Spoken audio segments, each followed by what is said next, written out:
नमस्कार दोस्तों। महाभारत को हम युद्ध की कहानी समझते हैं, पांडव बनाम कौरव। लेकिन क्या आप जानते हैं, इस महायुद्ध की जड़ एक ऋषि, एक नाग और एक श्राप में छिपी है। आज हम सुनेंगे महाभारत का वो किस्सा जो बहुत कम लोग जानते हैं। ये कथा शुरू होती है एक महान तपस्वी से, ऋषि उत्तंक। उत्तंक गुरु वशिष्ठ के परम शिष्य थे।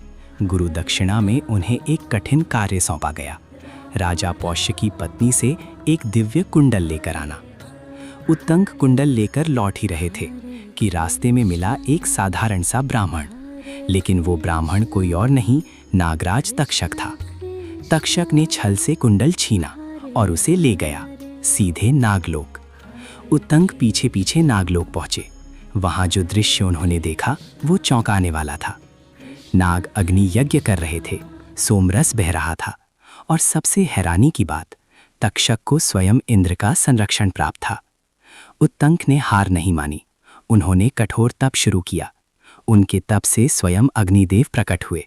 अग्निदेव बोले, हे उत्तंक, तक्षक का अंत निश्चित है, लेकिन उसका विनाश केवल कुरु वंश के हाथों ही होगा। अग्निदेव की सहायता से उत्तंक को कुंडल वापस मिल गया, लेकिन तक्षक का भाग्य अब लिख दिया गया था। समय बीता। कुरु वंश में जन्म हुआ राजा परीक्षित का, और वही तक्षक परीक्षित की मृत्यु का कारण बना। ऋषि उत्तंक ने ये सत्य राजा जन्मेजय को बताया, और तभी जन्म हुआ भयानक सर्पसत्र यज्ञ का। इस यज्ञ में पूरे नागवंश का विनाश होने वाला था। यही यज्ञ है जहां से महाभारत की कथा कथावाचकों द्वारा सुनाई गई। महाभारत सिर्फ युद्ध नहीं है, ये कहानी है कर्म की, श्राप की और समय के न्याय की।